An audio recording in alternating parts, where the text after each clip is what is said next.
It's 1957 in Little Rock, Arkansas. Outside a huge high school, a crowd of angry people is screaming. They're shouting hateful words, their faces twisted with rage. Soldiers with rifles stand in front of the school. And in the middle of all that noise, 9 black teenagers, just kids, are trying to walk inside. They're not criminals. They're not soldiers. They're just students who want a chance at a good education. But on that day, walking into school became a battle for justice. These 9 brave young people would be known as the Little Rock Nine, and their story is a milestone that echoes through generations. To understand why this moment mattered, let's rewind a bit. In 1954, the Supreme Court made a historic decision in Brown v. Board of Education. The ruling said segregation in public schools was unconstitutional. In plain words, the highest court said, separate schools for black and white students are not equal. It was supposed to be the end of separate but equal. But just because the law changed didn't mean people's hearts or habits changed. Across the South, many white leaders swore they'd resist integration at all costs. Little Rock, Arkansas, would become the stage where that fight exploded. At the center of this storm was Little Rock Central High School, a massive school with a reputation for excellence. The school board announced that, in line with the Supreme Court ruling, they would admit a small number of black students.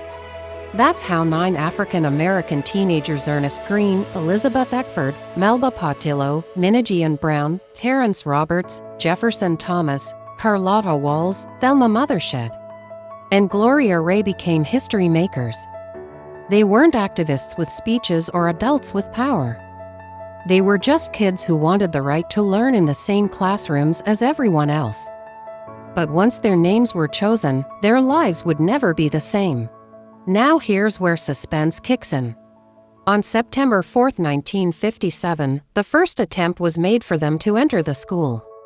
But Arkansas Governor Orville Faubus had other plans. He called in the Arkansas National Guard not to protect the 9 students, but to block them. Imagine that. The state's own soldiers standing in front of the school, rifles in hand, refusing to let children walk in. Faubus claimed it was to prevent violence, but really, he was bowing to white segregationists who wanted to keep schools for whites only. And then came one of the most haunting images in American history. Elizabeth Eckford, just 15 years old, walked alone toward the school that morning. She hadn't gotten the message that the group was supposed to meet and go together. So there she was, a teenager in a white dress, with her books in her arms, walking straight into a wall of hate. A mob of white adults surrounded her, screaming, spitting, threatening her. Reporters captured the moment in photographs. You can see Elizabeth's face, calm but determined, while behind her a white woman is screaming pure rage. Elizabeth tried to get on a bus bench, tried to find a way in, but every door was shut. Finally, she turned back and walked away alone through that mob. That image shocked the world. It made people realize just how deep the resistance to integration really was. But the 9 didn't give up. Civil rights leaders, parents, and community members kept pushing. President Dwight D. Eisenhower watched as the situation in Little Rock spiraled. On September 23, the 9 students tried again to attend school. This time, the Little Rock police helped them in through a side door. But once word got out, a mob of nearly 1,000 white protesters surrounded the school. They rioted, breaking windows, threatening to kill the students. The situation was so violent that the students had to be rushed out for their safety.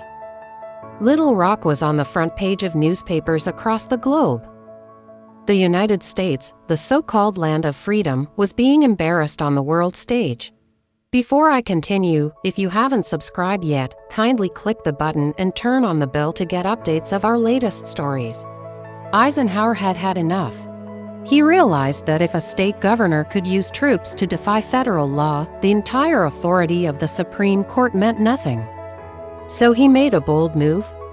On September 24, he federalized the Arkansas National Guard, taking them out of Faubus's control and sent in the 101st Airborne Division, an elite unit of the U.S. Army. Think about that. the President of the United States had to send federal troops to escort 9 children into school. It was an extraordinary moment. The next morning, soldiers with bayonets lined the path into Central High. And behind those soldiers, the Little Rock Nine finally walked in. For the first time, they were inside. For the first time, they sat in classrooms once reserved only for white students. But entering was just the beginning. What those students endured inside the walls of Central High School was brutal. They were spat on, shoved in hallways, called names every single day. Some had food thrown at them in the cafeteria. In one case, Minnijean Brown had a bowl of chili dumped on her head by white students. When she finally snapped and poured her lunch on them in return, the school suspended her. That was the twisted reality. The victims of harassment were punished more than the bullies. Teachers often looked the other way.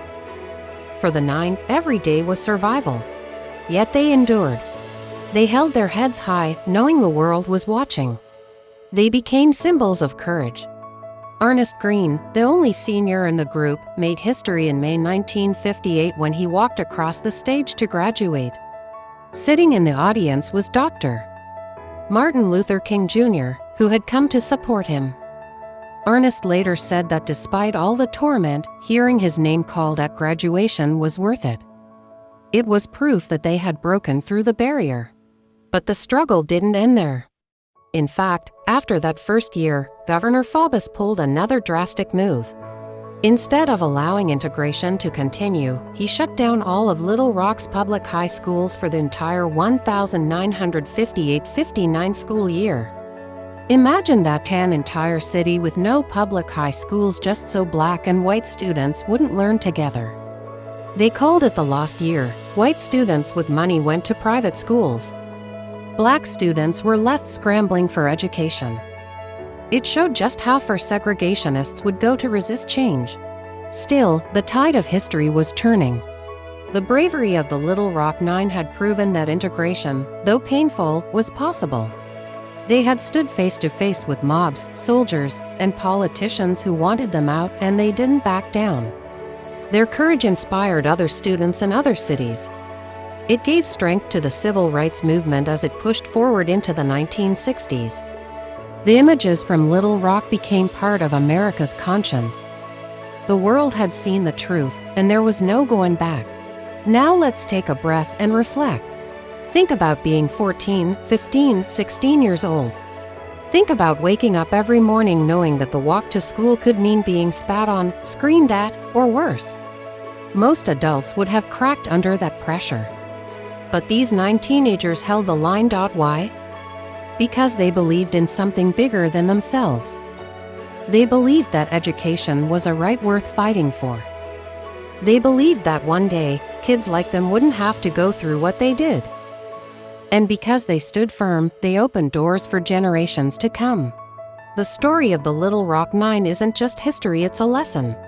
It tells us that progress comes with pain. That doing the right thing doesn't always make you popular, safe, or comfortable. But it's in those moments of struggle that real change is born. These 9 students didn't end racism. They didn't erase hatred overnight.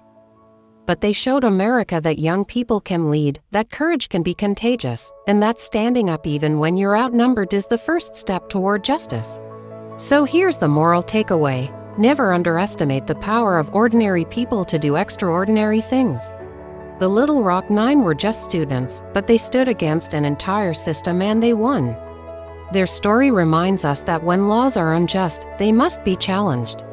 When hate screams, we must walk forward anyway. And when fear tries to stop us, courage must carry us through. If this story inspired you, don't let it stop here. Drop your thoughts in the comments. What do you admire most about the Little Rock Nine? Hit the like button if you believe their courage still matters today. Share this video so others can learn their story. And make sure to subscribe for more real stories that shape the world. Because history isn't just about the past, it's about the fight for justice that continues every single day.